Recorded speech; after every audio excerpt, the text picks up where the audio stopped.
Fala, queridos do Pode Inculcar, bem-vindos a mais um episódio. Estamos aqui, como sempre, com o nosso amigo Rodrigão. E aí, boa noite, pessoal, boa noite, família do Podcast Inculcar. Como vocês estão? Rodrigão, Fala. deixa eu te falar, hein? Que camisa bonita, hein, cara? Você Ó, gostou, velho? mostra ela pra câmera da Vou hora. até ficar de Vocês, pé, mano. acho que vai cortar sua cabeça, mas... Não, tá bom. O importante é que pareça a camisa, Cara, camiseta da nessa hora, hein? câmera aqui, ó. Ó, gostou, né? Gostei. Você sabe de onde é? Eu sei porque eu tô com uma... Ah, a sua Eu tô também com é uma top, muito mano. massa aqui também. Não, agora você Da também vai... Sarsa Ardente, Olha. Êxodo 3,14. Você não me Cara, fala Êxodo 3,14? Eu sou o que sou. sou. Vou te falar uma coisa, Rodrigão. Esse aqui é um amigo nosso que faz essas camisetas com essas estampas massa, da Stamp for Ship. Stamp for Ship, cara. Stamp Que for top, Ship. mano. E, por sinal, ele falou que se o pessoal entrar no site www.stampforship.com.br e colocar o cupom ENCUCAR lá, vai ganhar 15% de desconto. Ô, louco, quanto? 15% de desconto. Nossa, é louco. Cara, 15%. e você vai ter... Não, e dá uma olhada lá nas estampas, nas camisetas, que são da hora demais. E o que é massa que eu gostei mais é que os tamanhos são tamanhos bons e um pouco mais compridos, sabe? No estilo long. Sim. E isso eu gosto, porque é aquele negócio, né? Quando a gente tá louvando, Verdade. Levanta, Você levanta parece a a mão, barrigona. pai, parece um menino lá, um Né, menino e aí- peludo. e aí os irmãos que não estão cuidando tanto da forma, parece a barrigona. É. E Poxa. tem Baby Look também, né? Para as meninas, pai, eu vi. Tem, né? Cara, Legal. top Eu demais. só mano. olhei a linha masculina. Cara, eu entrei no site aqui, ó. Inclusive peguei o cartãozinho aqui, stampforship.com.br. Cara, top Da demais. hora, cara. Top. A gente coloca aqui embaixo ali o cupom para quem esquecer e o site também para você acessar, galera. Vale super a pena, tá bom? É isso aí. Mas, amigo, para variar, temos um convidado. Ah, que top, cara. E esse convidado é um convidado bem especial. Nós conhecemos ele, acho que deve fazer umas 2 semanas, cara, numa reunião de empreendedorismo que nós temos ali na igreja. E ele nem é da Bola de Neve, ele é de uma outra igreja. E a gente começou a conversar, ele, uma história bacana, testemunho legal. E aí acho que você, inclusive, falou com ele, vamos lá no podcast pra gravar. Foi mesmo, cara. Foi porque ele se apresentou, a gente se conheceu e ele veio com um testemunho de vida muito top. Que legal. E eu não vou dar meus pitacos, porque senão entrega o jogo. Mas foi top, cara. Então vamos receber nosso convidado, Paulo, meu amigo, meu irmão, seja bem-vindo. Paulo, muito Bate obrigado, aqui. Gui. Ixi, a gente tá um pouco mais Muito distante, obrigado. cara, beleza? Paulo, Obrigado. bem-vindo, cara. Valeu, Rodrigão. Uma honra, pessoal. Seja bem-vindo, meu amigo. É um Muito prazer obrigado. te receber aqui. Obrigado mesmo. Como eu te falei antes, né? A gente conversa bastante antes. A gente adora receber pessoas porque não são só as pessoas que nos assistem que são fortalecidas, nós somos também. A gente Sim. adora ouvir histórias. Quem não gosta de história, né? História bem contada. Exatamente. História com Deus ainda, cara, da hora demais. Exatamente. Então, meu amigo, conta pra gente quem é o Paulo. Quem é o Paulo? Bora lá. Parece muito simples a gente falar de nós, mas às vezes é muito complicado ao mesmo tempo. Mas quem é o Paulo? É cristão, filho do Deus Altíssimo, uma identidade no Gostei. Cristo. O Paulo tem 27 anos, mora em Sumaré. Hoje trabalho numa empresa de tecnologia, congrego na Igreja Internacional da Graça, lá em Paulínia, do nosso pastor Mário e sua esposa Miriam, que são meus mentores, conselheiros, amo demais essa família. E hoje o Paulo é um jovem que procura viver não mais de sonhos, mas pelo propósito de, com a própria vida, impactar jovens, Amém. contar um testemunho e falar para eles, através da história, através da palavra, que há ainda uma esperança e há uma forma de viver muito melhor. Não falando questões financeiras, mas sim, dá para impactar jovens, dá para impactar famílias com a nossa história. Desde que a gente decida se posicionar e viver a nossa identidade, que é em Cristo, quando Deus fala em Gênesis, façamos homem conforme a nossa imagem, a nossa semelhança, essa é a nossa identidade. Quando entendemos quem somos, e quem somos não somente por CPF ou RG, mas sim em Deus, nós entendemos que o nosso propósito ele é muito maior do que nós mesmos, que o carrega.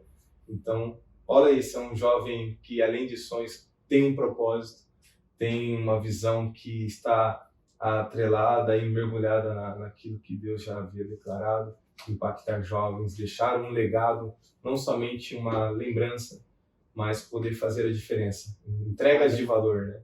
Fazer a diferença na vida das pessoas. Se impactar uma pessoa em toda a minha vida, já foi um grande propósito cumprido. Glória a Deus, cara. Amém. Glória a Deus pela sua vida. Mas conta aí, cara, como que você conheceu a Igreja Internacional da Graça, né? Sim. Igreja Internacional da Graça tem várias filiais ali no Brasil todo, né? Quem que é o líder mesmo?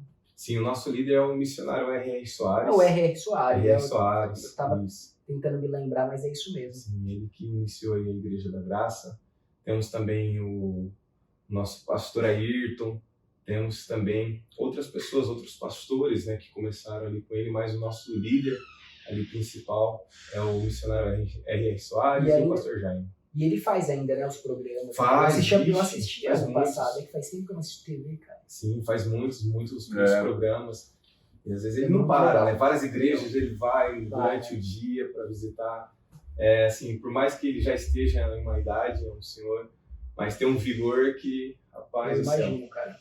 Um vigor muito grande. Que legal. Sensacional. Não, são muitas igrejas no Brasil, sim, né? sim. Sabe, mais ou menos? Não, quantidade não sei. Assim. Estamos em mais de 20 países aí por fora, levando o evangelho em idiomas, em mais de 10 idiomas diferentes. Que legal. Então, estamos levando o evangelho aí para essa galera do Brasil todo e afora também. Que legal. Onde tem uma universal, geralmente tem uma igreja internacional da graça, né? Tá todo mundo próximo. Tudo muito próximo ali, né? Acho que só perde para a Assembleia de Deus, talvez. A Assembleia tem muito. A Assembleia, cara, é um negócio de louco. Qualquer cidadezinha tem o quê? Tem o bar. Tem o bar. Tem a catedral. Tem a catedral, a rodoviária. A rodoviária e a Assembleia. A gente brinca. Eu fui da Assembleia. E um amigo meu ele foi viajar, falou, cara, fui viajar, tava bem distante, fui para as praias, né? E interessante que o Uber ele era pastor da Assembleia. Eu falei, você vai arrumar casa, puxou um móvel, sai um assembleiano. Falei, é incrível, tem para todo lado, Assembleia é bom demais, cara. Eu amo os nossos irmãos aí da Assembleia aí. É top demais. Irmãos da Assembleia, compartilhem com toda a Assembleia de Deus aí. A gente vai ter bastante gente assistindo. Nossa, é verdade. Mas o Paulão, me conta, você se converteu? Você falou que foi assembleiano, então imagina que você já foi de outras igrejas, né? Ou só da Assembleia. Como é que foi sua história de conversão? Ah, legal. Eu nasci, como a gente tem o costume de comentar, né? Um berço evangélico. Minha avó, a família dela, por parte materna, foi tudo da Igreja Adventista. Por parte paterna, foi da Igreja Deus e Amor. Ou se você quiser encostar também para ficar mais tranquilo. Depois a gente fica solto aqui, cara, sim, mas sim. Os nossos convidados às vezes ficam... Não, tranquilo, aqui tá confortável, tá tranquilo. Então a gente teve essa mistura, né, da parte de mãe, Igreja Adventista, parte de pai, Deus e Amor. Só que quando eu comecei a entender questão de igreja, eu quero ir, já fui na Graça quando eu era bem pequeno, mas eu comecei a frequentar mais assim, de forma mais assídua com a minha mãe, há um bom tempo atrás na Igreja Mundial, inclusive me batizei na Mundial, frequentei por um tempo, só que era bem pequenininho, não entendia muita coisa, até que depois de acho que mais de um ano, a gente veio para a Assembleia de Deus Ministério de Madureira, e aí eu fiquei mais de 8 anos na Assembleia, aprendi muito, desenvolvi, até participei de liderança de jovens. Então, dentro da família, sempre no meio ali cristão, evangélico. Você nasceu em berço cristão? Berço cristão, sim. Berço cristão, mas pegar firme mesmo com Cristo ali, foi depois de alguns anos. Né? Eu tive aqueles momentos de rebeldia e alguns testemunhos, alguns livramentos, até que chegou no momento e a gente tem que decidir, né? Não tem para onde ir. Ficar em cima do muro, a gente já decidiu onde é que a gente quer ficar. Então, a gente decide ou não. Tem aquela historinha, né? Que quando você tem uma pessoa que sobe no muro e do lado tem Jesus chamando, do outro lado tá aquele espírito mal chamando também. Aí a pessoa ela fala, não sei se eu vou para Cristo, não sei se eu não tomo uma posição, uma decisão. Ela fala, não, vou ficar em cima do muro porque tá bom. Aí o inimigo do outro lado fica tranquilo, a pessoa fala, nossa, mas por que você tá aí tranquilo? Fala, porque você já decidiu. Então ficar em cima do muro é pior do que não decidir. Aí todo cristão ou em processo de conversão tem que tomar essa decisão na vida que é a melhor de todas, não tem como, é incomparável de decidir seguir a Cristo e seguir ali realmente com o coração, não somente com o corpo, mas com um projeto de vida, né? Porque viver a Cristo é um modelo e estilo de vida. Não somente estou indo à igreja. Sim. Mas é Pô, né? e você se lembra de quando você aceitou Jesus? Porque eu te pergunto isso porque a minha noiva, ela também nasceu em berço cristão e ela fala às vezes, eu não lembro quando eu aceitei Jesus, porque eu sempre fui de Jesus assim, entendeu? Então, isso é uma pergunta interessante. Eu não me lembro ao certo quando que foi o momento do aceite. Ah, tá. Mas eu lembro muito bem quando eu decidi me batizar. Ah, sim, o batismo O batismo foi incrível. Eu lembro que também eu já participei de alguns eventos da Igreja Batista. É uma mistura toda, Sim. né? Para acampamento, né? Ah, da hora. Mas a minha maior memória que eu tenho foi quando eu decidi me batizar. Lendo em casa, eu começava a ler muito em casa a Bíblia. Eu falei, eu preciso disso. Aí eu comecei a estudar sobre o batismo, pedi conselho sobre o batismo. Eu falei, não, eu quero alcançar esse nível, mas não tinha tanto conhecimento, era pequeno. Tinha meus 13, 14 para 15 anos ali. Aí é onde eu falei, não, eu preciso tomar essa decisão. Foi onde que eu acabei me batizando na Igreja Mundial também. A água gelada, gente do céu. Ixi, Pai assim, amado. é difícil, Meu cara. Deus do céu. É difícil quem tem a piscina aquecida, cara. Todo mundo, a maioria é água gelada, né? Gente. Esse negócio da gente não se lembrar, né, da questão de quando eu aceitei Jesus. Né? Eu me lembro, porque eu aceitei a Cristo dentro da Assembleia de Deus Madureira. Então, eu me lembro, porque era a igreja da minha avó, eu tinha 11 anos de idade, e eu me lembro de levantar a mão, de ir lá na frente, de fazer oração, me lembro tudo. E eu nasci num lar cristão também. Sim. Mas a maioria do pessoal que nasce no lar cristão, geralmente, não se lembra mais, não se recorda, mas às vezes até mesmo o pai, quando ainda era criança, fez uma oração junto e a criança acabou, né, aceitando e vida que segue. O processo de conversão não é somente o ato. Exatamente. Não é só levantar a mão. Sim, exatamente. Tem gente que vai várias vezes, levanta a mão várias vezes e você não é convertido ainda. Sim, que é um verdade. processo, realmente. E eu também, eu lembro muito bem de quando eu me batizei, com 12 anos de idade. Mas quando eu aceitei a Jesus, eu não nasci num berço cristão. Sim. Meus pais se converteram, me levaram para a igreja, comecei a conhecer Jesus. Em um certo momento eu falei, quero me batizar. Me batizei, mas eu não lembro quando eu levantei a mão para aceitar Jesus, sabe? Sim. Para mim, assim, desde que eu comecei a ir na igreja, Jesus sempre esteve ali. E eu sempre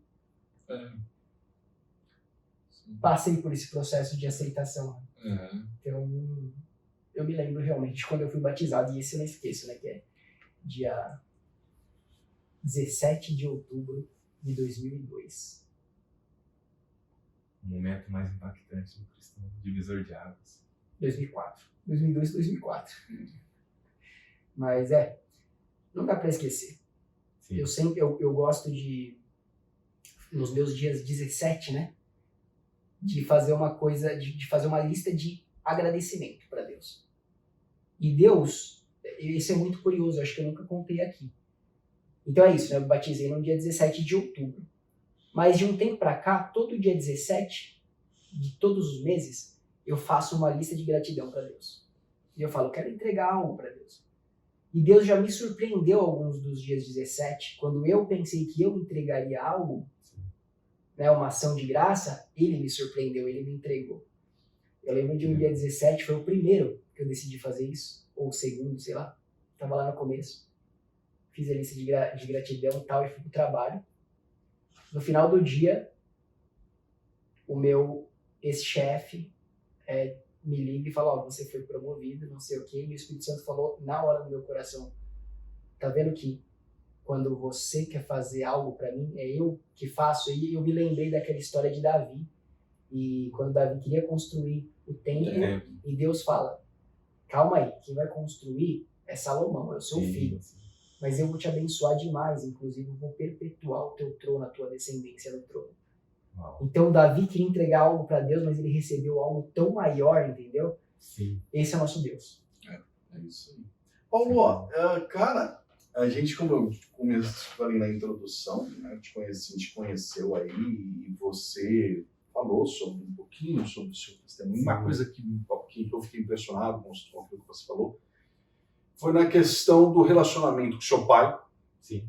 que acabou se transformando numa ferida, né, e uma ferida aberta no seu lado, é claro, né? E cara, eu gostaria que você repetisse como que é todo esse, porque foi um testemunho muito impactante e que na verdade acabou resultando em algo muito legal, né? Sim, sim. Sim, como mencionado, né, Rodrigão, foi um processo doloroso. A separação foi o que começou a acontecer, né? Separação dos seus A pais. separação dos meus pais, tudo começou lá. Mas antes da separação, como havia comentado com o Rodrigão, né, Gui, eu era grudadaço com meu pai, muito junto. Queria trabalhar com ele, queria estar junto com ele. Ia jogar bola todo domingo de manhã, 8 horas, a gente jogava bola no Jardim Olina, no campão com ele, ia com ele. Uhum. Queria jogar, mas não podia porque era pequeno, mas sempre acompanhava, sempre estava junto, pai daqui, pai dali. E nunca tinha um contato tão próximo assim também com a minha mãe. Mas aí infelizmente, aconteceu a separação dos dois. E, querendo ou não, a ausência do meu pai, a gente começou a se apegar mais à minha mãe, o pessoal. Isso é normal, né? Do filho que acaba morando ou com o pai Quando ou com a que foi, mãe. Paulo? Quantos anos você tinha? Eu tinha uns 12, 13 anos. Pô, cara, assim, vou te falar, é bem duro, né? Sim. Principalmente quando os nossos pais são pais cristãos. Você fala, cara, o que tá acontecendo? Sim, eles então, aí foi nesse momento, por exemplo, eles não eram, vamos supor, praticantes, não estavam tão firmes, né? Mas nasceram num berço evangélico, ambos, tanto minha mãe quanto meu pai. Eu tenho até hoje a memória, a lembrança deles saindo com um travesseiro, cobertor, indo embora. E depois disso eu comecei a me apegar com a minha mãe, porque com o dia a gente começa a se aproximando mais. E eu tinha comentado também com o Rodrigo, que é algo muito importante, e foi um grande erro que eu acabei passando por isso, né? Sem conhecimento, com 13 anos, o perigo da religiosidade. A ausência do meu pai, a gente começou até a frequentar a igreja, isso foi muito bom, só que dentro de casa, ali o ensino não era tão correto. Utilizaram, querendo ou não, a religiosidade, seu pai é Deus, seu pai é somente o Senhor Jesus, e querendo ou não, isso foi tirando o vínculo que eu tinha tão próximo com meu pai e criando uma imagem que não era ele. Aí a criança vai crescendo, de tanto que você vai falando, ela vai criando aquela imagem. Então quem era muito junto acabou se afastando daquele relacionamento de intimidade, pai e filho. Ela tinha comentado com o Rodrigo que chegou a ter momentos de eu saber que meu pai estava numa rua, de eu passar pela outra, com medo. Eu às vezes até tremia, falei, vixe, se alguém chegava para mim e falava, meu Paulo Eduardo, né? Paulo, seu pai tá ali na esquina. Eu falei, meu Deus do céu, eu começava a tremer. E não tinha porquê, não tinha motivo. Só que a religiosidade gerou isso em mim, gerou esse medo. E esse é o maior perigo. Quanta religiosidade não tem separado pai e filhos, Sim. ou principalmente filhos do próprio pai. E isso foi o que acabou me machucando muito.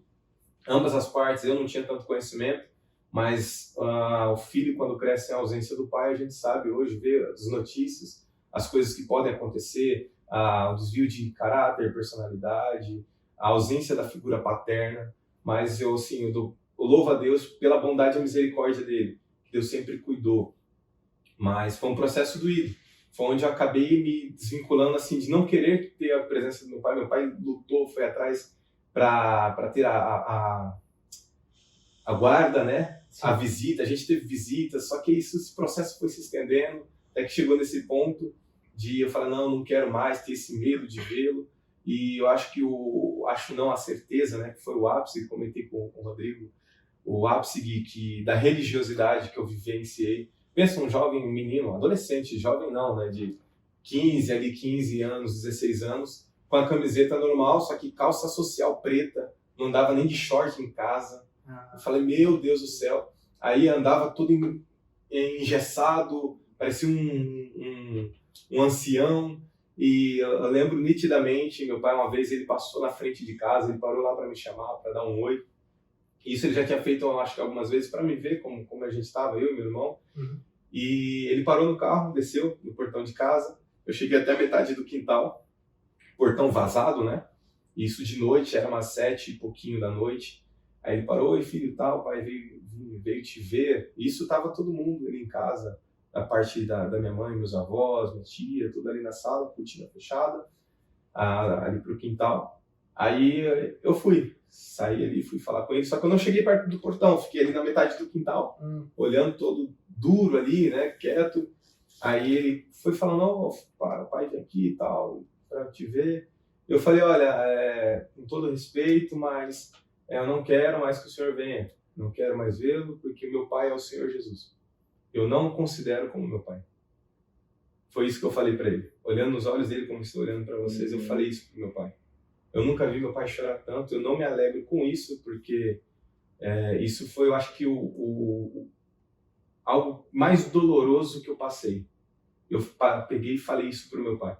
Ele segurou na grade e falou, você colocou uma faca no meu coração, torceu e tirou o cabo. Ele chorando, mas uma coisa que eu lembro que ele falou, tudo bem, por mais que você não queira, mais que eu venha atrás de você, que eu vou buscar recursos ou algo do tipo, o pai te ama. Eu te amo e nunca vou desistir de você.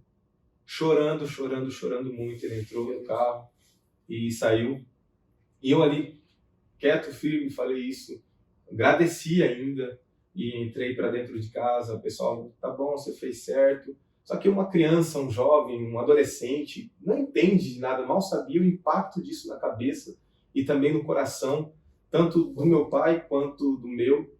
E entrei pro quarto, só lembro que eu fechei a porta e desabei. E hoje, quando eu escuto essa questão de religiosidade, me dói.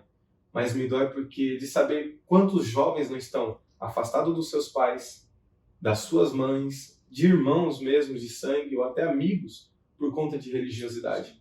E quando você fala de religiosidade, foi uma questão que a igreja te aconselhou a fazer por conta do que o seu pai tinha feito, separado da sua mãe, ou me explica melhor? Sim. Isso? A religiosidade que eu falo é a falta de orientação bíblica dentro da própria palavra. Como eu tinha comentado no início, a gente não tinha instrução, a gente não tinha tanto conhecimento, então o pessoal em casa lia, achava que era aquilo, interpretava dessa forma, e é isso, tem que ser isso, está escrito assim, porque eu oro, isso aqui, eu estou indo na igreja, então é dessa forma. Mas a gente vê que não é.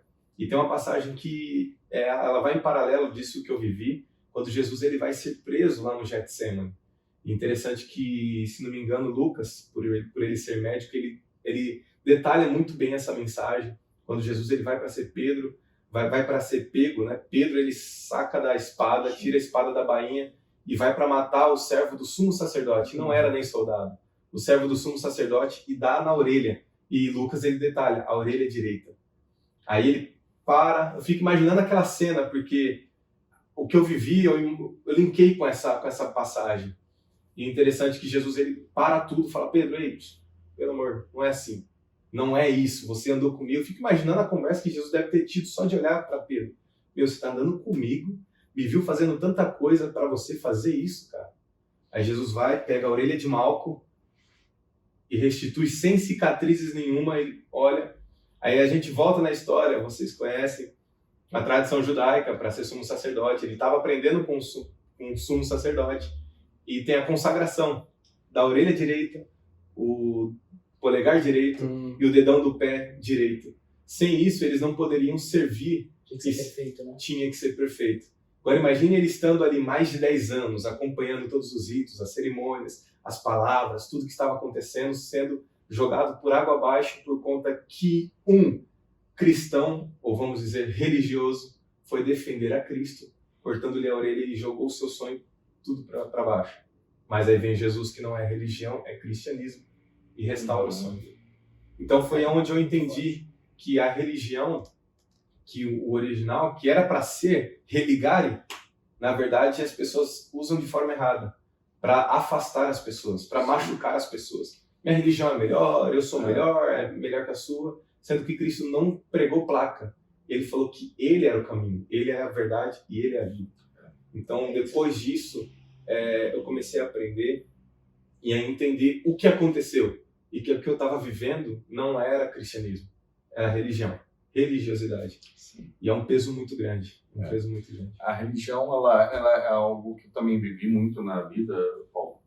Eu costumo dizer que a religião, quando a pessoa é religiosa, ela quer jogar batata quente sempre pro colo de Cristo, sempre para Deus. Sim. Ela nunca quer assumir uma responsabilidade, né? Porque a religião, ela diz assim pro próximo: não faz isso não, que Deus vai pesar a mão em você.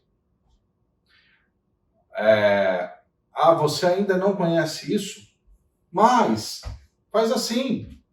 Mas faz assado. E aí a gente se coloca na posição de Deus. A gente ocupa a posição de Deus, né? Sim. Então a gente sempre está jogando a responsabilidade para Deus, né? O religioso, ele faz isso com um talento enorme, né? E ainda defende isso na Bíblia, defende isso biblicamente.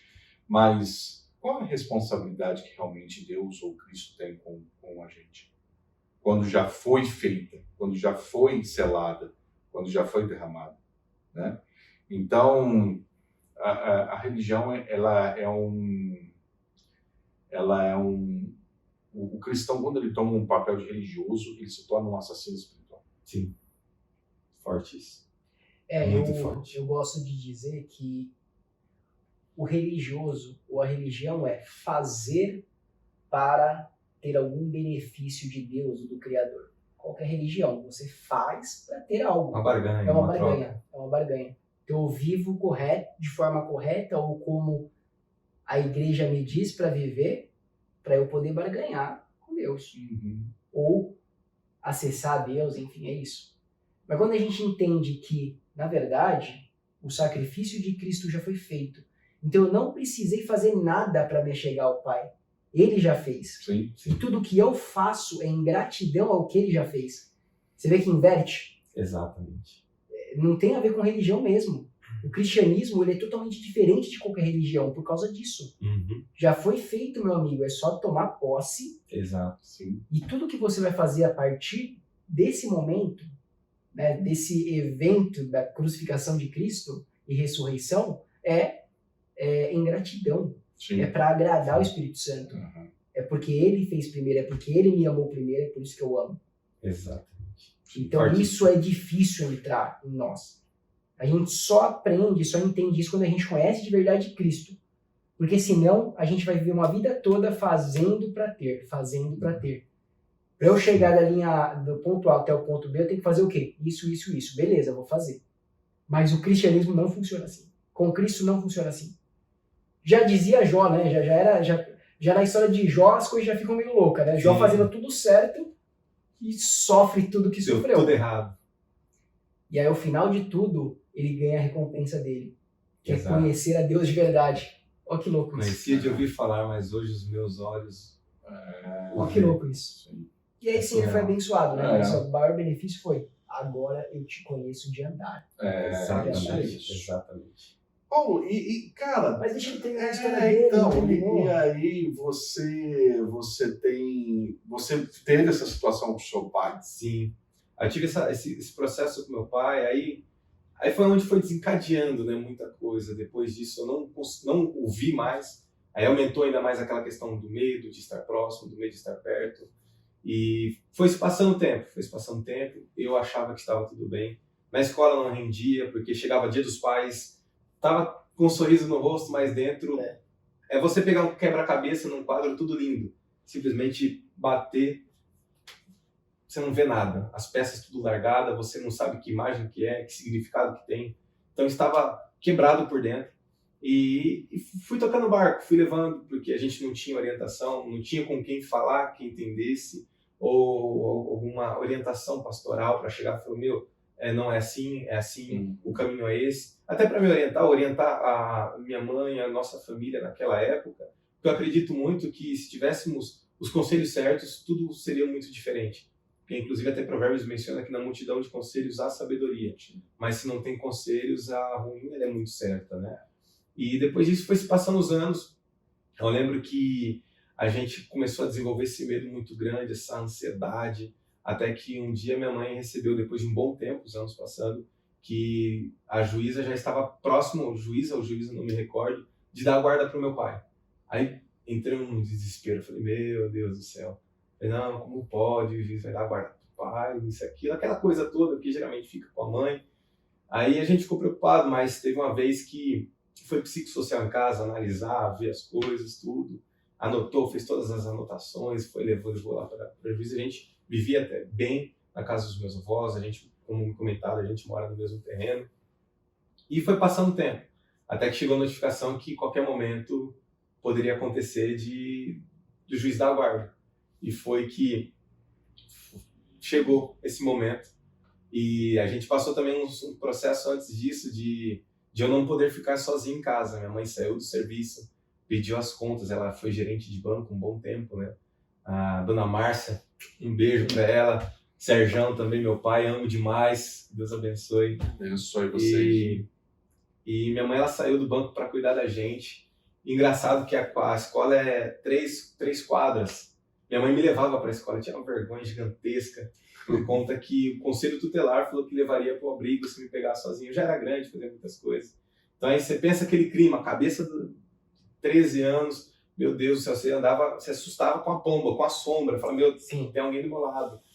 Aí foi passando isso até que chegou o momento que a gente já estava sabendo que isso ia acontecer a qualquer momento da guarda.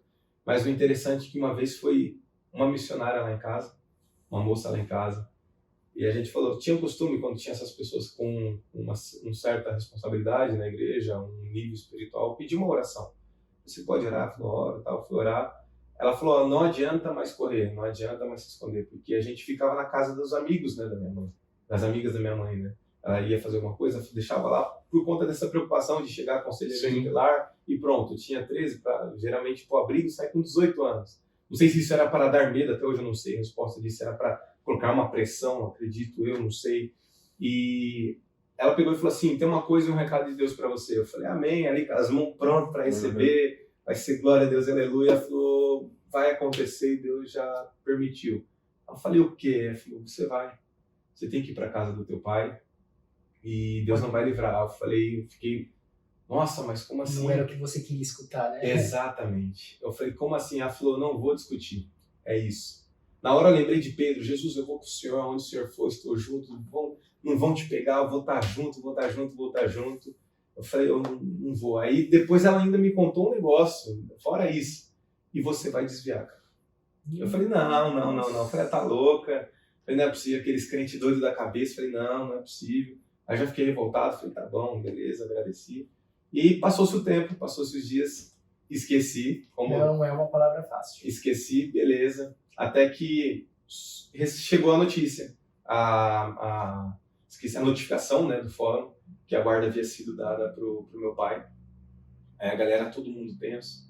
Eu lembro nitidamente que meus avós, nos quartos dele, um corredor comprido, assim, tinha os quartos, os deles era bem do fundo. Aí no dia que foram em casa, foi a polícia militar. Aí estava já com a ordem do juiz, né? Se tivesse alguma resistência dos parentes, poderiam entrar, invadir, e até questões de prisão, né, por resistência.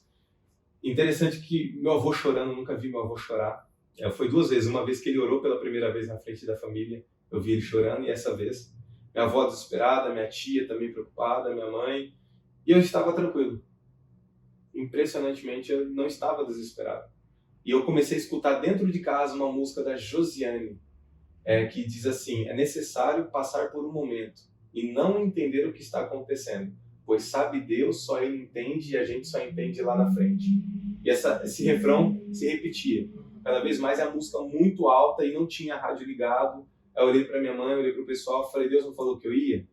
Eu vou voltar, vai dar tudo certo, fiquem tranquilos, gente. Tem um propósito. E fui, gente, primeiro dia, meu pai recebeu a guarda, a gente foi dentro de viatura militar, eu e meu irmão, dentro da viatura, a gente foi para casa dele, e ali foi aquele rompimento. Antigamente eu junto muito próximo com meu pai, aí depois eu me apeguei quando meu pai saiu, me apeguei com a minha mãe, e agora desapegando dela e me apegando aos poucos com meu pai de novo. E eu levei mais ou menos quase um mês ali, até para pedir água, para tomar água na casa do meu pai, eu falava, posso tomar água? Não chamava de pai, porque foi difícil para mim nesse momento, de tudo que estava vivendo, para falar, às vezes eu falava, mas era muito difícil, não sei como explicar, era estranho para mim, né? Aí até para pedir água eu falava, posso tomar água? Ele falava, filho, pelo amor de Deus, pode, eu sou teu pai, aqui é a tua casa. Mas foi passando, eu lembro até hoje que ele me deu um violino, que ele sabe que eu gosto de instrumento, me deu um violino que comprava nas bancas, né? Vinha uma revista, um violininho, e foi o primeiro presente que ele me deu ali quando eu vim. E foi vindo, 1 mês, 2 meses, e o relacionamento foi voltando. E foi onde eu comecei com o tempo passando, o perdão de um pai. Foi onde que eu comecei a entender o poder do perdão. Por mais de tudo que a gente tinha passado, mais de tudo que a gente viveu, que hoje, ressignificando tudo, entendendo tudo isso, tanto meu pai quanto minha mãe, eles fizeram o melhor que eles puderam, nas condições que eles tinham, para nos ajudar. Eles fizeram tudo isso para ter o nosso bem, tanto meu quanto do meu irmão, o Victor. E vendo isso, convivendo isso, por mais de tudo que ele passou, ele se esforçou também, minha mãe também, mas eu entendi o poder de um perdão, de abraçar o quanto um perdão cura, quanto um perdão parece que junta as peças lá e num abraço cola, só que sem a marca da trinca, sabe? Meu Deus. Então eu comecei a ter esse contato novamente com meu pai, a sair, aí comecei a chamar de pai, comecei a trabalhar de novo, a ter aquela amizade de novo. Só que aí aconteceu a segunda parte que a moça tinha comentado. E eu desviei. Comecei 3 meses firme na igreja, indo daqui ali, até que quando eu vi eu parei de ir. Falei, não, perdi a vontade, parei de ir. Quantos anos, Paulo? Aí eu já estava com uns 16, 17 anos. É aquela idade lá que é complicada. Não sabe o que quer, o que come, o que veste. Aí eu acabei me afastando, fiz uma tatuagem no peito. E primeiro fiz na costela, Salmo 23. Engraçado, quando o crente afasta, ele quer escrever a Bíblia, né? Salmos 23.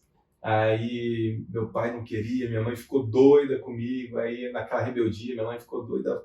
Fiz mais uma no peito, aí pronto. Só que aí foi passando o tempo, né?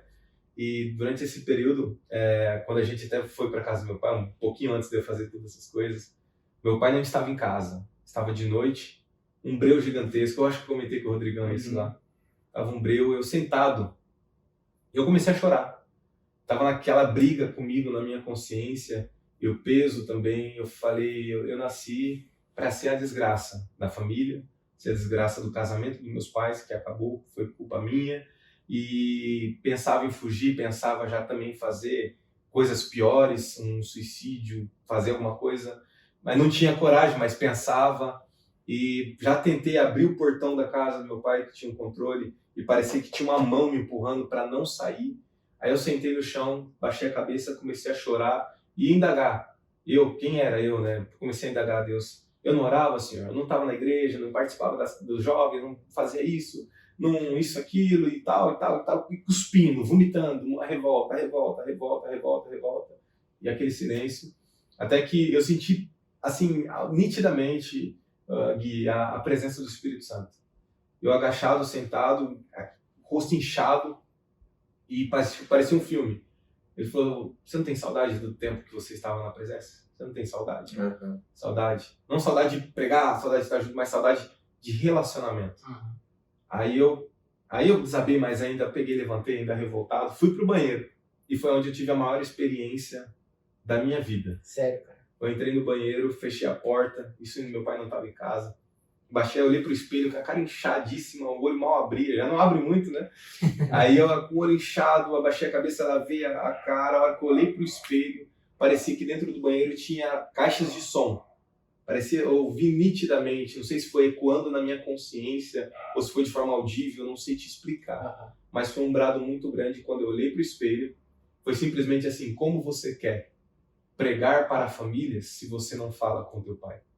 Como você quer falar de união de lares se você não tem relacionamento com teu pai? Como você quer pregar a palavra, dar exemplo, falar de relacionamento, falar de reconciliação de lares, de pai e filho, se você não tem contato com o teu? Uhum. Mas foi uma surra tão grande que eu abaixei a cabeça, pedi perdão a Deus, perdão do que eu tinha feito com meu próprio pai. Eu pedi perdão, eu chorei muito, ali eu entendi, abaixei a cabeça, só falei simplesmente assim, Senhor, seja feita a tua vontade. Aí foi passando tempo, aí acabei saindo da igreja, desviando, fazendo tudo que tinha que fazer. Quando você tá voltando para a igreja, você já tinha se reconciliado com seu pai ou não? Não, nesse processo não. Eu tinha reconciliado com meu pai, mas eu não estava na igreja. Foi bem depois. Aí eu indo para as festas com amigos, né, e tudo mais. Aí eu já ia para casa da minha mãe. Aí porque já estava grande, maior, não tinha mais o porquê ter questão. Não pode por conta de fora e tudo mais. Aí eu ia para casa da minha mãe. Aí tem uma vez que eu fui numa festa de madrugada. Um amigo meu, Cadu, um outro Dudu e eu, Edu. Olha! Dudu. Aquele desenho lá, né? E Cadu. Foi bem parecido. E voltando umas 3 e poucos da manhã, a gente tinha falado pra minha tia, irmã do meu pai, eu falei, tia, me leva num aniversário. Não era aniversário, coisa nenhuma. Era aqueles rolê clandestino que a galera faz. Só que eu não era arteiro, ia lá com os meus amigos pra estar junto, levado o efeito manada, né? Assim. E a gente voltando a pé, mais de uns 4, 5 quilômetros, 3 e pouco da manhã. E a gente caminhando, eu lembro nitidamente disso, perto da calçada, e tinha 2 avenidas, e no meio um canteiro. Passou um pessoal de carro, um rapaz de carro, não sei, não lembro do semblante. Aí o Rodrigo, ele pegou e deu um grito. A gente numa distância ali de 10, 15 metros, a gente parou, olhou e falou, quem que é que tá chamando essas horas? Não tinha ninguém, uma alma na rua. Ele puxou uma arma, apontou uma arma pra gente, e a gente escutava, tac, tac, tac, travava. Ele apontava o pau, disparava, apontava pra gente. Tá de sacanagem, cara. Picava a arma, apontava pro alto, disparava. Aí ele tava tentando e não saía nada. Eu escutava o barulho seco do metal batendo. Aí só os estralos. Só os estralos, não saía nada, apontava pro alto, pá. Eu falei, a gente sem movimento, saía a bala apontando pro alto. A gente travou, aí guardou dando risada, cantou o pneu e foi embora. A gente travou, olhou um pra cara do outro e falou, meu Deus do céu. A gente foi andando assim, só que sem entender tudo que estava acontecendo. Tipo catatônico. Aí eu falei, cara, eu nunca mais saio com vocês, velho. Nunca mais vou sair para rolê nenhum, não por conta dos meninos, mas eu falei, não saio mais. Aí onde eu sem entender, mas Deus já estava me removendo. E o mais louco foi no dia seguinte. Falei, vou ver minha mãe. Acho que foi no sábado isso. Cheguei lá, eu cumprimentei todo mundo, minha mãe no quartinho onde era o quarto da minha tia. Ela lá sentada. Ela falou, Eduardo, vem aqui. Quando ela tá brava comigo, mãe, ela chama pelo CPF, o RG. Aí ela chamou o Paulo, Eduardo, vem aqui. O que você estava fazendo hoje de madrugada? Aí eu falei, vixe. Eu falei, nada. Ela falou, fala o que você estava fazendo. Eu falei, nada. Aí ela pegou e falou, senta aí. Ela se ajeitou e falou, Deus não ia me acordar 3 e pouco da manhã para orar para te livrar da morte. Nossa. À toa. O que você estava fazendo? Eu falei, mãe, aconteceu 3 e pouco da manhã. Isso. Ela, os olhos vermelhos. Eu falei, Eduardo, quando, Eduardo, você vai? Ele falou, pelo amor de Deus, quando? Eu não vou ter paz, só tô orando pela tua vida. Ele falou, quando? Eu falei, não, mãe, tal assim. Aí passou os seus dias. Fui pra rodeio, teve rodeio, um monte de rodeio. Aí a gente, eu não sei se eu contei isso pro Rodrigão, a gente tava com contato, ia fazer um rolê, vamos fazer aquela festa jovem, né? Aquele momento de palhaçada. Falei, vamos fazer uma festa, só que é uma festa totalmente errada.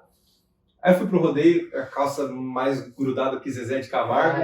E sempre com as mãos aqui, não tinha ninguém próximo da gente, onde a gente estava. Bati a mão, cadê o celular? Eu tinha acabado de pegar o celular, perdi contato, perdi tudo. Aí revoltado, falei, agora beleza, eu vou... Aí pronto. Comecei a beber, fiquei ruim, fui pra casa da minha avó. Aí fui pra lá, de madrugada, dormi lá na sala, no colchão. Tava ruim, aquela ressaca toda, revoltado, perdi celular, passei por esse negócio. Só que aí eu acordei de manhã com um casal na sala. Imagina a sala de vocês, uma cama largada, tava ruim o efeito da cama. Eu olhei um casalzinho, a hora que eu bati o olho, eu falei, meu Deus, é crente, não é possível. Eu falei, tem cara de crente. Aí minha mãe falou, levanta, moleque, vai escovar esse dente e tal, vai lavar a cara. Eu com a cara inchada, pensa aquele sorriso. Eu falei, nossa, domingo de manhã, você olha pra galera, crente te recebendo, você é afastado, acabou de voltar de um rodeio ruim. Ela vê o rosto, aí a gente fez a roda assim, na sala mesmo. Ele falou, a gente veio rápido aqui, estava na escola bíblica, pastor Sidney e pastora Ana, da Assembleia de Deus Madureira. Inclusive, um abraço para vocês, Deus abençoe, grandes amigos. Aí ele começou a orar. Falou, ó, orou pela minha avó, pela minha tia, pela minha mãe. Chegou em mim, ele começou a falar coisas que só Deus e eu sabia. Livramentos que só Deus e eu sabia que eu tinha passado. Aí, antes dele terminar, a única memória que eu tenho é eu de estar abraçado nos pés dele, chorando. Eu falei, pastor, eu preciso voltar. Eu não posso mais, eu preciso voltar. Preciso de Cristo. Não dá mais para... Eu fui até o limite, não tem como eu empurrar com a barriga, eu preciso dele. Eu preciso estar com ele, estar vivendo com ele. Chorando, mas chorando, nunca chorei tanto na minha vida. Aí foi onde que ele orou pela minha vida. E no mesmo dia eu já tomei um banho correndo e fui para a escola bíblica dominical. Nesse mesmo dia ele falou, cara, eu estava lá, eu ia ministrar a escola bíblica, Deus mandou eu vir aqui, porque ele tinha algo para fazer e resgatou a sua vida. E foi dali que eu não mais me afastei da presença do Senhor. Deus me resgatou, que eu comecei a entender o propósito, mas tudo, um processo tão difícil da separação, Deus foi dando bagagem, tirando, através das situações ruins, Deus foi me ensinando. Creio que ensinando também meu pai e minha mãe nisso tudo, e dando bagagem para que hoje a gente pudesse chegar para um jovem e dar uma palavra certa, né? Dar uma boa palavra no momento oportuno para ela. Então, aí, mais de 8 anos, firmes aí com Cristo, dentro da Assembleia, estava na Assembleia, saí por um propósito de Deus me movimentando. E hoje estamos aí firmes e fortes, graças ao bom Cristo, pela bondade e a misericórdia de Deus. Amém. Servindo. É com 19 anos, né, então, que você volta.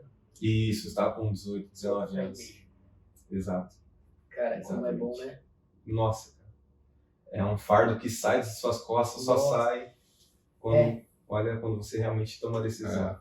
O jugo dele é leve, né? Muito leve. E a palavra se cumpre, né? Porque Cristo mesmo diz que o pastor deixa os 99 e sai atrás de um. E ele não deixa, né? Ele realmente cumpre aquilo que ele fala, né? Exato. E esse processo você vê. E assim, né, Paulo? O que você define realmente quando foi a sua cura, o seu perdão em relação à tua cura? Fui curado.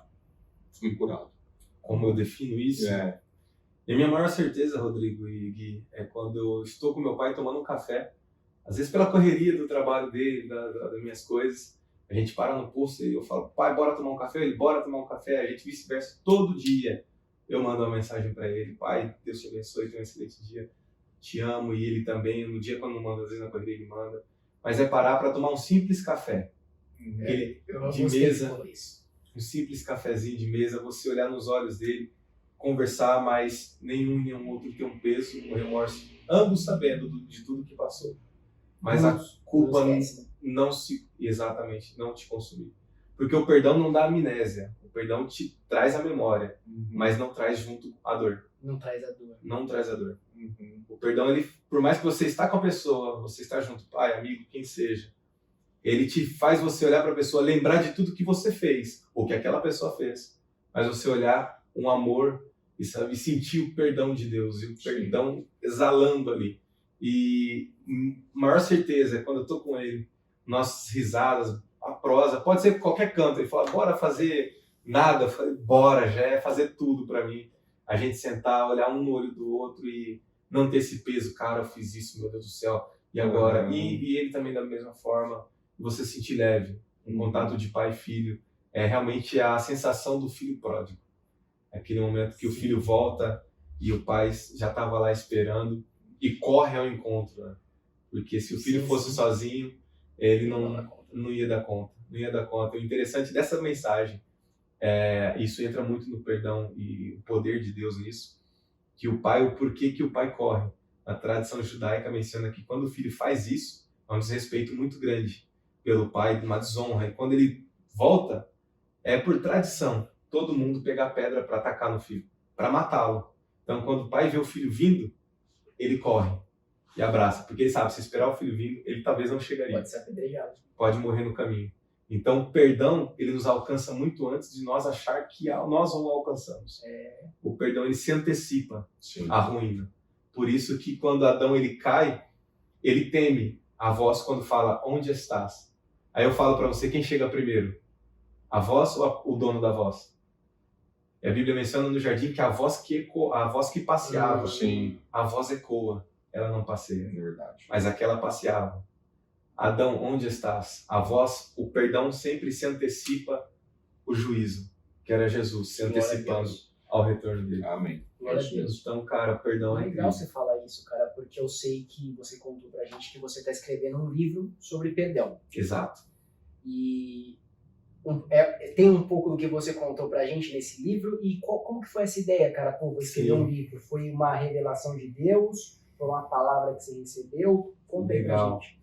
É até interessante isso, porque eu sempre gostei de ler. Falei, um dia eu vou escrever. Lendo também, eu falei, vou escrever. Mas era pequeno, eu falei, o que foi passando? Até que eu estava em casa e aquela questão de empreendedorismo, acho que foi até o Cássio, faz aquele e-mail para você mesmo, para o seu eu do futuro, né? Isso é muito interessante. Recomendo também a galera, faça esse e-mail, isso é muito bom. Legal. E impactante. E nisso eu comecei a escrever, falei, deixa eu montar primeiro. Aí eu tal, Paulo, tal. Quando eu fui ler, eu falei, cara, não tá com cara de e-mail isso. E nisso eu comecei, taquei um fone de ouvido, falei, cara, eu vou escrever. E Deus começou a me dar uma certeza, falou, meu, por que não? Por que eu não posso também impactar vidas através dessa história? Por que as coisas não podem ser diferentes? Pegar tudo isso e fazer um compilado, entregar para alguém, para chegar em alguém. Porque às vezes a gente acha que histórias têm que ser contadas quando elas são totalmente muito maravilhosas. E não a nossa. A gente não acha que a nossa história é tão maravilhosa, mas a pessoa que vai ouvir vai falar, cara, que história incrível. Exatamente. Aí foi onde que foi vindo a certeza, a convicção. Eu falei, eu preciso escrever. Porque eu já conversei com jovens, quando eu era menor também conversei, até com pessoas que já eram casados, passando por questões assim. Eu orientar por conta do perdão, do que eu passei, do que eu vivi, falar com amigos meus, com pais também de amigos meus, e poder falar, cara, não faça isso, porque eu fiz isso. Dá errado. Não faz isso, faz isso, faz isso. E a pessoa, e dentro da Bíblia, já com a consciência totalmente diferente daquilo que eu já tinha passado, porque o processo, ele te muda, ele te amadurece e te dá bagagem, conteúdo para falar. Autoridade, né, pra falar sobre isso. Exato. Aí foi onde que começou a arder no meu coração. Eu falei, eu preciso. Eu tinha até um título que era antes um jovem, um chamado, um sonho. Aí eu falei, vai ser isso. Só que aí foi se passando até que eu comecei a escrever e veio muito forte o poder do perdão. Que é onde eu vivenciei isso com Deus, mas principalmente com meu pai. Esse processo que marcou muito. É a sua história, o livro é a sua história. A minha história. E eu já estou no 5º capítulo, né? Isso foi um grande spoiler para vocês. Olha lá. Na verdade, você imagina o seguinte, é só spoiler. Ele ainda não está com o livro pronto. Pensou quando ele atingir 175 mil exemplares vendidos? Vamos assim, Vai trazer aqui Vai trazer aqui. vai ser uma honra. Vai ser vou cumprida mostrar a palavra e vai falar assim, o cara vai falar assim, pô, Vai ser uma você honra. falou mesmo, cara, você é doido, você é vai doido. acontecer sim. E isso é incrível, cara, porque estou no 5º capítulo e como escrever cura. Por mais que às vezes a gente olha, você começa a reviver totalmente a história, e você passa, você fala, não, dá para ajustar isso aqui dentro de mim. Bom, você começa vendo e começa a rever tudo que você passou e você fala, Deus, obrigado. Obrigado porque passei por tudo isso, é azeitona passando na moenda. Você fala, cara, fui moído, mas saiu melhor, foi o azeite. Olha lá. Aí eu fiquei assim, falei, cara, eu preciso escrever, continuar essa obra, porque é incrível.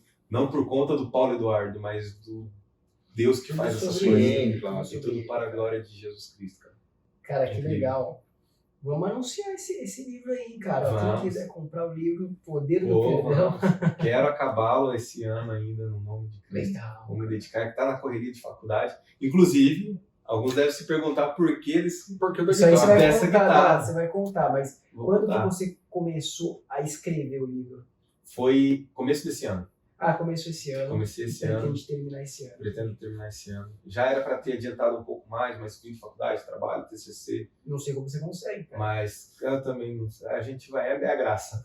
É a graça. É a graça, porque, cara, eu sei, eu estudei e trabalhei junto, não sobrava tempo pra nada, Sim. né, amigos? Faz exercício físico ainda? 5h30 da manhã. Tô treinando. Tá vendo? 5h30 da manhã. Eu me tornei quem eu mais temia, né? Olhava e falava, não é possível. Julgava. Agora hoje eu sou quem mais entende. Toma banho gelado também de manhã? Olha, nesse calor não tem nem como, cara. Tem que tomar. Não, tem gente que fala, né, que toma banho gelado de manhã, seja no frio, seja no calor, porque aí já sai Já disposto, né? Legal. É. Eu não tenho essa moral. Sai Tasmania, já sai na força do ódio. É muito bom. Muito bom. Mas eu acho que a galera tá se perguntando assim, por que tem essa guitarra aí do lado? Sim, eu imagino. E você contou um pouco pra gente da história dessa guitarra, mas quero que você conte aí pros nossos ouvintes e telespectadores. Sim, bora lá. Tinha comentado, né, dado aquela palhinha aqui, por que dessa guitarra, nesse processo também da separação, a gente chegou num momento que todo recurso foi usado, a advocacia e tudo mais, e querendo ou não, a gente sabe que vai dinheiro. Poxa! Vai muito, muito dinheiro. Para ambos os lados, tanto pai, mãe, vai muito dinheiro. E chegou num momento que deu uma doida, eu falei, cara, eu quero aprender a tocar guitarra, eu quero uma guitarra. De onde, como, não sei, mas eu falei, eu quero a guitarra. Eu lembro de um DVD do Regis Danese, que tinha um louvor que ele cantava com André Valadão, Entreguei a Minha Vida para Jesus, e chama Cristo de Amigo, e tinha um guitarrista, aí foi da onde comecei a dar uma olhada. Aí aumentou mais ainda, eu falei, eu quero uma guitarra, preciso de uma guitarra. E isso eu era pequeno, não tinha nem meus 16 anos ali. Aí eu falei, mãe, ela lavando a roupa, lembra até hoje, naquelas pias da minha avó, de pedra, de concreto. E tinha a janela da lavanderia. Eu parei na janela e falei, mãe, me dá uma guitarra. Ela deu uma olhada e falei, nossa, uma guitarra? Eu falei, mãe, não tem condições agora, não dá para dar uma guitarra para você. E ela não matou o sonho. Ela falou, mãe, não tem condições, explicou. E depois a gente vai entender, a gente não podia comprar um McDonald's naquela época, por conta da situação. Muita conta, tinha no vermelho, a situação estava difícil realmente. Não passamos necessidade, mas é aquela coisa. O ditado, cobrir um santo e descobrir o outro. Né? E aí eu falei, mãe, queria uma guitarra. Ela falou, filho, a mãe não tem condições. Mas vamos pedir para Deus, vamos pedir para o Papai do Céu, vamos orar. Que o nosso Deus, ele é dono do ouro e da prata. Né? Eu falei, então vamos orar, a mãe vai te ajudar em oração e vamos pedir.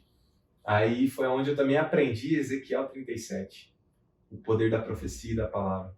Aí eu ia naquele monitorzinho pequenininho da LG, minha tia tinha um computadorzinho que só pela misericórdia, tia, obrigado, aquele computador ajudou muito.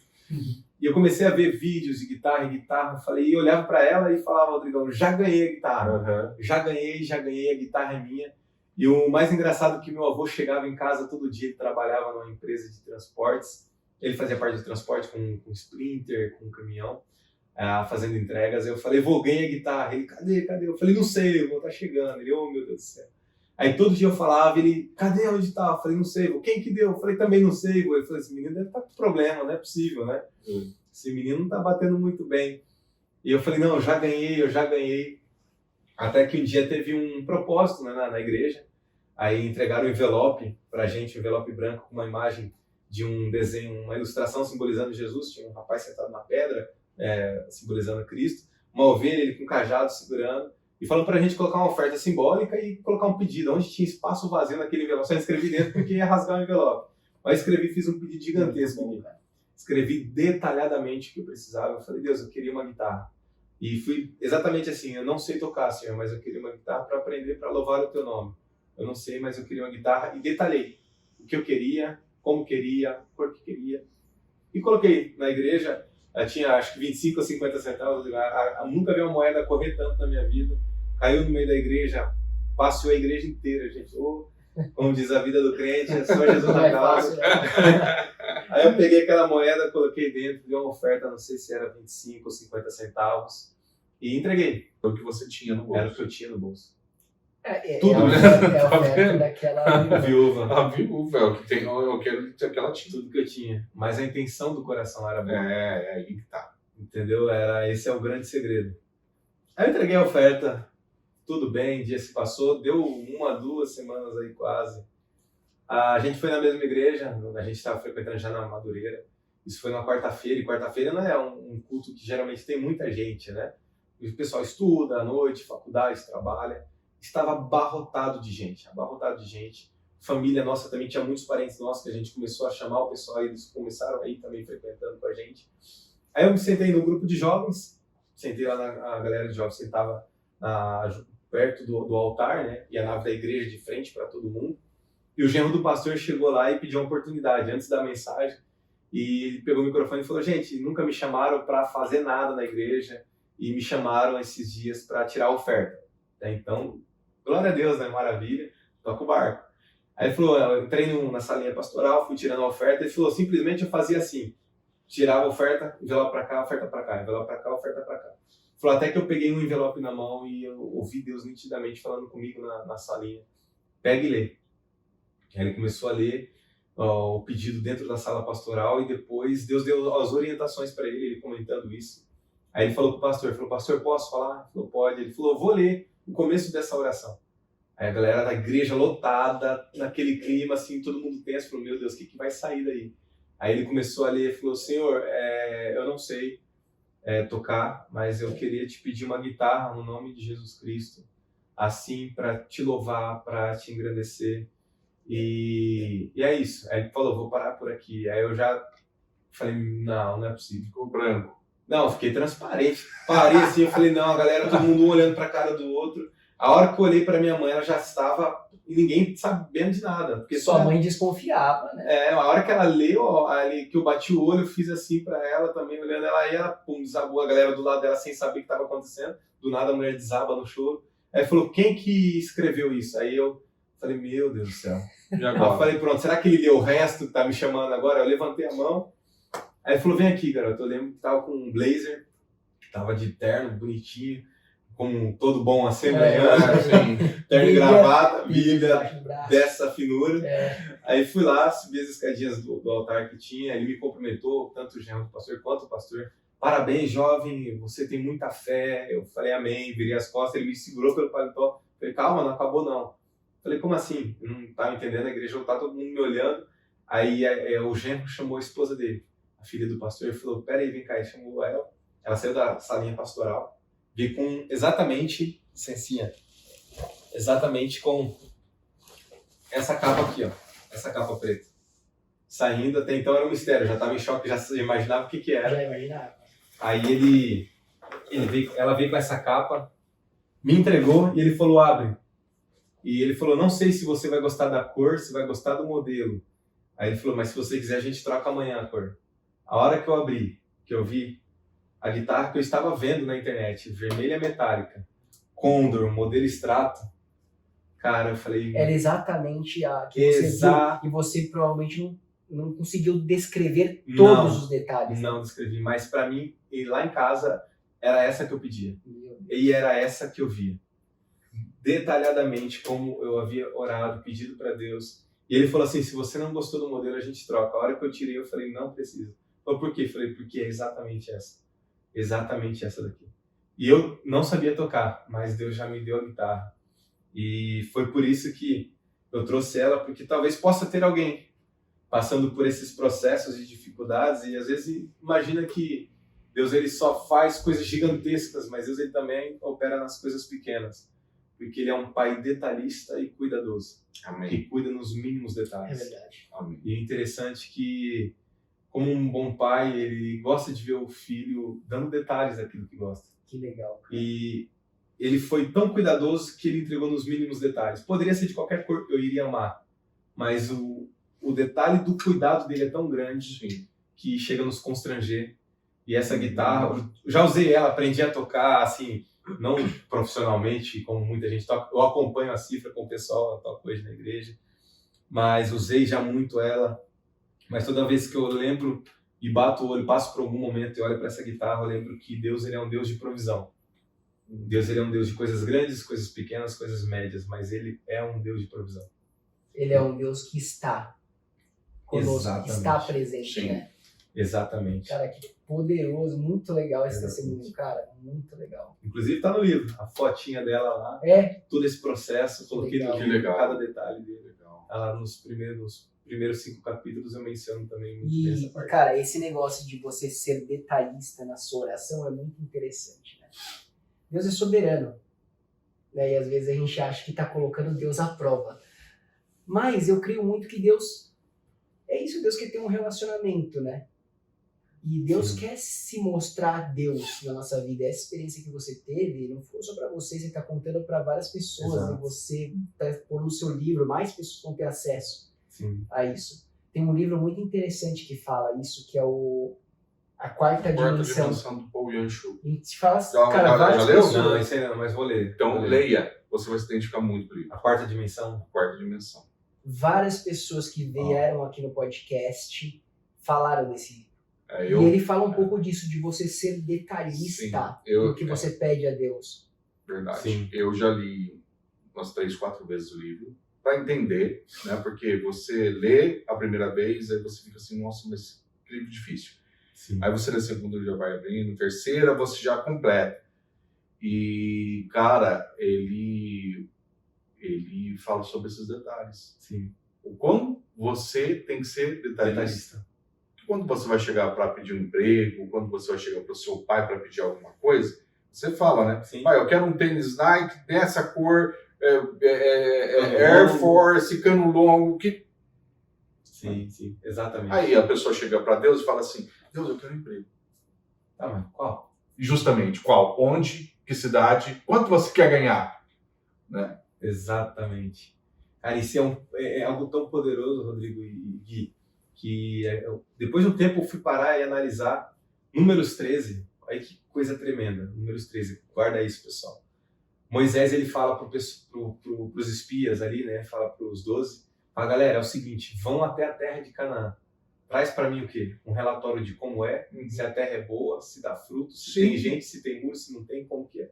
E eles vão, 40 dias, vão lá, espiam, traz aquilo ali para eles. Porque não tem como a gente pedir sem a gente conseguir visualizar.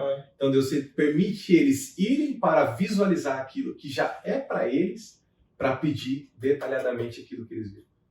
Então eu visualizei muito, vi isso, tive o contato e falei, Deus, é isso que eu quero. Porque quando a gente tem acesso e o contato com aquilo que Deus já declarou, meu pastor Mário, incrível, cara, eu aprendo demais com ele. Ele mencionou uma vez, eu nunca mais esqueci. A Bíblia tem 2 formas da gente interpretá-la. A declaração de um fato e aquilo que é promessa. Declaração de um fato, Jesus morreu na cruz. Isso foi declaração de um fato. Sim. Aconteceu. E promessa, Jesus vai voltar. Estamos aguardando.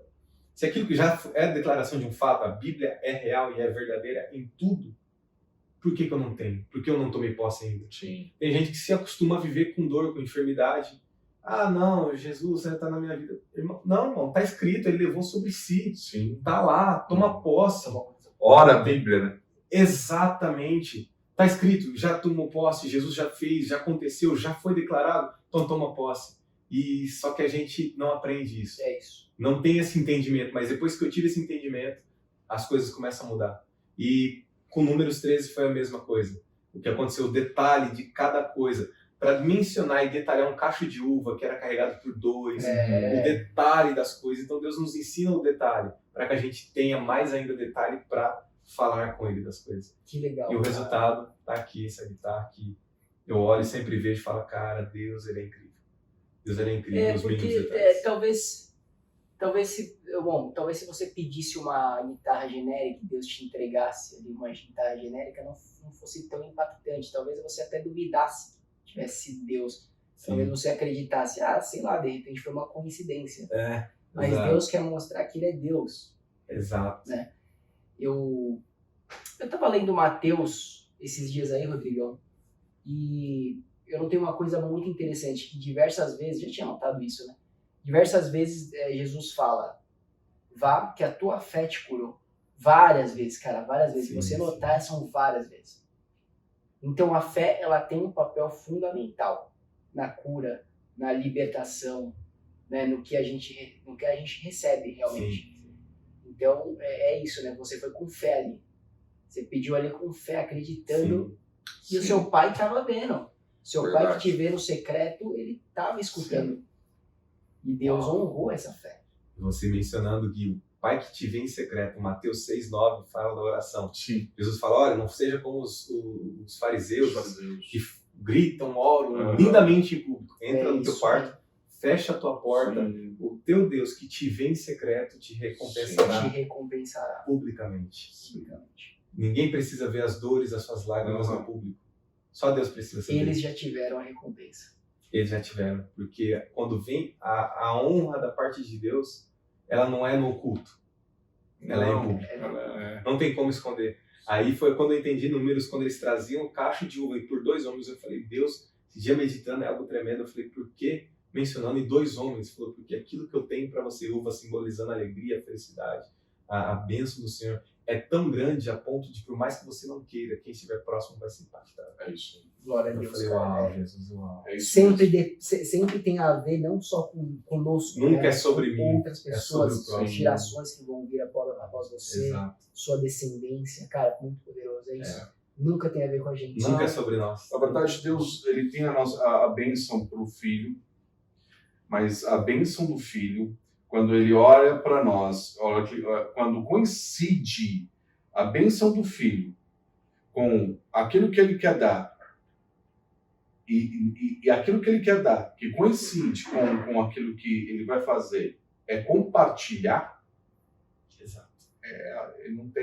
Não existe volta, né? Ele faz e acontece. Exatamente. Isso é poderoso. Muito legal, cara, assim, muito massa a sua história, cara, tenho certeza que a galera vai gostar, eu amei sua história. Obrigado, Você me é contou verdade. antes, né? É. Agora você contando de novo, eu consegui Não, top detalhes aqui demais, que eu não top tinha conseguido. demais, top Quero ler no demais. livro também, hein, cara. Sim, claro. vai ser uma honra trazer para vocês quando estiver pronto. Eu quero ver, cara. Vai ser um prazer enorme compartilhar com vocês. Sim, meu amigo, a gente sempre pergunta para os nossos convidados alguns livros que marcaram eles. Porque a gente quer girar isso nas pessoas, Sim. né? Essa sede, essa fome por ler mais, Sim. né? A literatura cristã. Porque a literatura cristã, ela é um auxiliar tremendo à Bíblia, Exato. né? Então a gente quer gerar isso nas pessoas. Mas tem 1, 2 ou 3 livros aí que te marcaram e por quê? Tenho sim.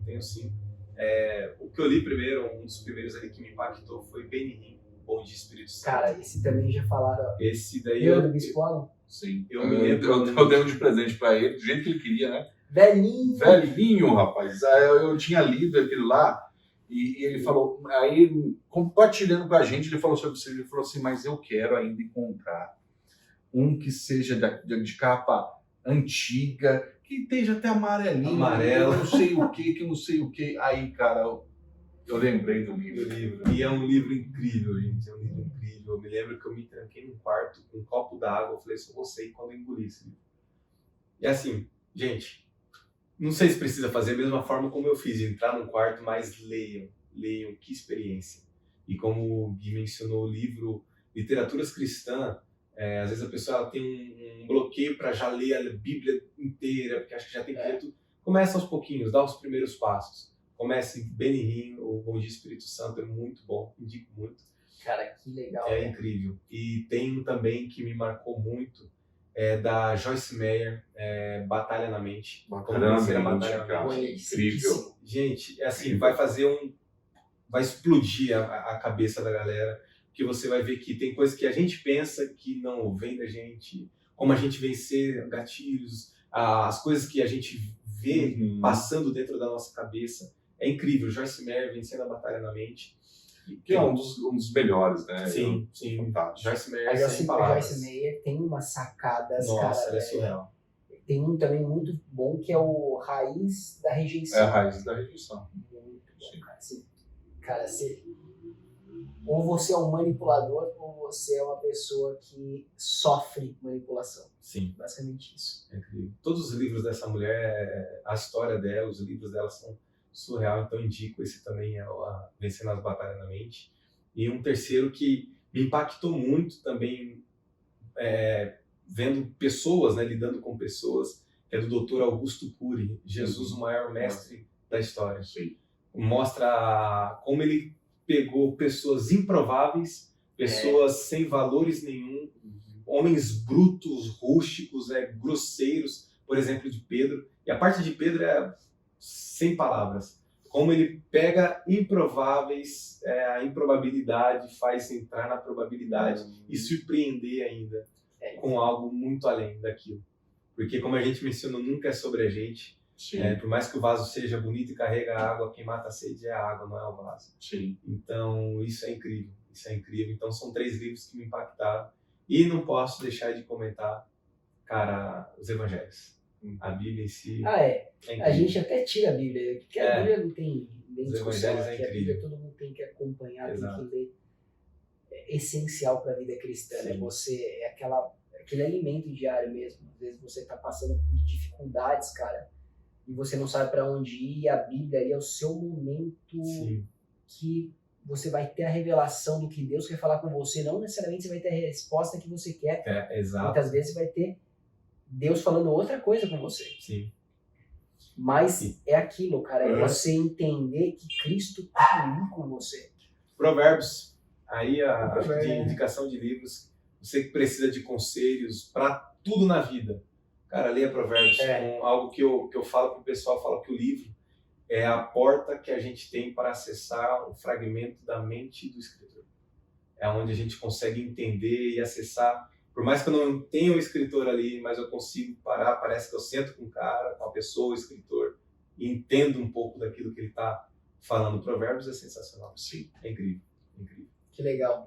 E você falando do livro do Augusto Cury, é muito interessante isso, né? Como Jesus escolhe realmente os improváveis. E talvez a nossa escolha seria muito diferente da escolha que Jesus fez. Sim. Por exemplo, talvez, se eu olhasse para os 12, o que eu falaria que é o mais capacitado ali, talvez fosse Judas Iscariotes. Exatamente. Porque era, afinal de contas, o contador. Era o financeiro, era o cara que sabia fazer conta ali, era o cara que, de repente, tinha até algum tipo de formação da época. Exato. De repente, você escolheria esse cara para pra fazer tá parte junto. da sua empresa, Ou até mesmo... não os outros 11. Você vê, ou até mesmo Mateus. Ou até mesmo Mateus. Porque era um cobrador de impostos, Cobrador Roma de só colocava para cobrar impostos os caras que realmente manjavam de números, que Exatamente. eram realmente, tinham uma intelectualidade. Sim. Mas Exatamente. dos restos, cara, chucros, Pescador. Cara, vamos jogar real aí. Você escolheria Pedro para fazer parte do seu time? não há de jeito nenhum. Não podia olhar torto, porque Pedro já queria ir pra porrada, queria bater, Era um homem ali que... O famoso pavio curto. Nossa, Pedro, não gostei disso. Então já a casa caía. Pronto. Era Pedro. E, meu amigo, Pedro é uma história, assim, cara, referência para todo cristão, porque Sim. mesmo o homem que negou Cristo, né? Uhum. Sim. Mesmo que quando ele estava conversando com Cristo, Cristo falou: "Tu me amas, Pedro?" "Te amo." "Tu me amas?" "Amo." "Mestre, sabes que eu te amo. Então apacenta as minhas ovelhas." E Jesus estava insistindo ali: "Não sei se você me ama mesmo, Pedro. Então pensa aí se você me ama mesmo." E ali, no ministério de Pedro, né, após o evento de Pentecostes ali, e a história de Pedro chegando ao seu final, sendo crucificado de cabeça para baixo. Então, o mesmo homem que, cara, era inseguro muitas vezes, cabeça quente, estourava por qualquer coisa, cortou a orelha do servo do sacerdote, do sumo sacerdote, é o mesmo cara que morre no final da sua vida de cabeça para baixo pelo seu mestre, e que prega ali no Pentecostes e 3.000 pessoas se convertem. Surreal. Como Deus transforma. Como pega uma pessoa que não fala com gente e conquista 3.000 almas. Quando nós nos deixamos ser moldados, né? Exatamente. E você vê que Deus, Cristo realmente, ele reflete a vontade do Pai de uma tal maneira, sendo detalhista, é aquilo que a gente estava falando, né? Porque Pedro, ao negar Cristo 3 vezes antes que o galho cantasse, e Cristo faz questão de perguntá-lo 3 vezes para curá-lo. A mesma quantidade. Ele negou. Jesus precisava, cada negação, ele precisava uma cura para uma cura. Sim. Amém. Uma cura para cada negação. Sim. E se você for dar uma olhada, gente, Jesus ele trabalha de uma forma incrível. Ele recriou o ambiente do primeiro encontro. Pedro, quando nega, ele vai para onde? Para pesca. Só que ele estava tão perdido nas suas emoções, no que ele fez, no remorso, que ele vai para pesca, quando ele nem percebe, tá os outros 10, tudo junto com ele. Ele, sem saber, ele já começa a virar referência, já começa a virar líder. Ele vai pescar revoltado, vou pescar, não quero mais nada. Agora eu me coloco no lugar de Pedro. Imagine se isso acontecer. Pô, uma coisa é a gente se afastar da igreja hoje, mas uma coisa é você negar Jesus estando com ele. É outra coisa. Sim. O peso na cabeça. Então ele falou, vou voltar para minhas origens, vou pescar, que ali ele fica na dele, aí vem aquela tropa junto. Só que Jesus, ele é incrível. Ele é incrível. Ele aparece para as Marias, aparece para as mulheres no jardim, aparece para Tomé que o negou. A gente crucifica Tomé, mas o único homem que tocou nas feridas foi ele. Foi ele. Então é surreal isso. E eu fico imaginando, Pedro tá ali, apareceu para as mulheres, apareceu para os homens no caminho de Emaús, apareceu para Tomé e Pedro lá falou. E Jesus apareceu e eles estando lá, mas não direcionou nenhuma palavra para Pedro. Eu fico imaginando, falei, e agora? Jesus não quer mais nada, Jesus não quer agora. Falei, meu Deus do céu. Só que Jesus esperou o momento perfeito, criou todo o cenário. Sim. A hora que ele chega, vai para pescar, entra no barco, vai longe. Aí ele vê um rapaz, pegaram alguma coisa? Eu fico imaginando, tô aqui, eu não quero saber de pegar peixe, eu quero só estar aqui. Aí João chega, discípulo ao qual Jesus amava, fala, Pedrão, é o mestre. Ele, não, João, tá doido. Tá lá, tem alguma coisa. Ele fala, é o mestre, joga pro outro lado. Pum, pega. Aí eles ficam assim, mas a hora que ele reconhece que é Cristo, a Bíblia menciona que ele se antecipa. Ele vai até o mestre, então Jesus ele recria a pesca quando eles estavam, a mesma bênção da pescaria, Pedro se antecipa e chega até ele. E tinha pão, peixe e brasa. Isso é interessantíssimo. Tudo que Pedro precisava que ele não tinha mais. O pão, a palavra, o peixe, que é a adoração do louvor, e a brasa. Não tem como ter avivamento e a chama do evangelho sem a junção dos dois. Se realmente Deus está à procura dos que o adoram em espírito e em verdade. E a palavra, Jesus é o pão da vida, o pão que desceu do céu, o verbo vivo, como dizem em João 1.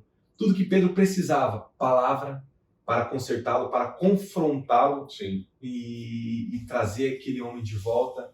E a chama, novamente, que ele tinha. Quando estavam os homens de Emaús caminhando, falou, cara, o coração de vocês não ardiam? A brasa viva ali. E Jesus entra e fala, como você bem comentou, Rodrigo, Pedro, tu me amas? Ele, amo. Tu me amas? Amo. Eu ouvi uma vez um pessoal comentando na parte da tradição judaica que Pedro, quando ele fala assim, eu te amo, no original ele fala, eu gosto do Senhor. Ele usou filéu, né? Filéu. Pedro, tu me amas, Senhor, eu gosto muito do Senhor.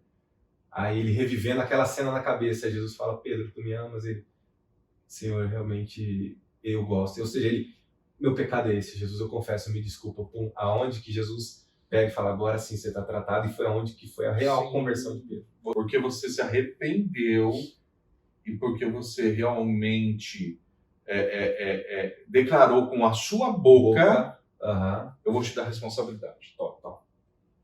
Ele achou que Jesus só ia falar, tá perdoado. Ele falou, então vai, apacenta meus vezes. Pera aí. Como assim? Jesus, ele sempre nos surpreende. Eu escutei uma frase do meu pastor Mário, incrível. Ele falou, muita gente fala, Jesus só andava com os pecadores. Ele falou, pera, não. Ele nunca se sentou com pecador. Ele sempre se sentou com arrependidos. Isso é surreal. Verdade. Me prova. Zaqueu entrou, Senhor, sentou na mesa. Senhor, eu vou devolver 4 vezes mais. Arrependidos. A mulher adulta escreve assim, vai, eu também não te condeno, arrependido. A mulher do alabastro. Exatamente. Enfim. É incrível. Jesus é incrível, sem palavras. Sem palavras. Meu amigo, glória a Deus pela sua vida. Amém. Obrigado por ter vindo aí. Eu que agradeço. Nos visitado, pela entrevista, por esse tempo de mesa. A gente, como eu te falei, adora isso. É um prazer gravar com os convidados, que a gente acaba conhecendo, né, as histórias. E é isso, a gente é fortalecido por isso, a galera é fortalecida com isso. Prazer te receber aqui.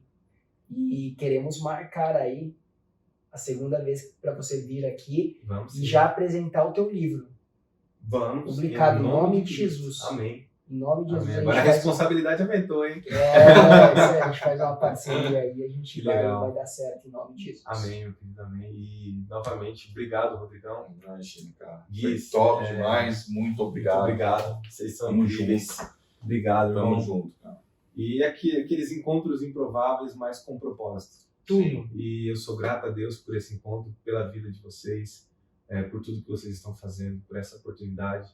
Eu creio que eu não sou o único, porque o propósito é muito maior do que vocês mesmos. Então é só o começo. É só o começo. Que Deus prospere. Amém. Surreal, de uma forma abundante, transbordante e sacudida a vida de vocês. Amém.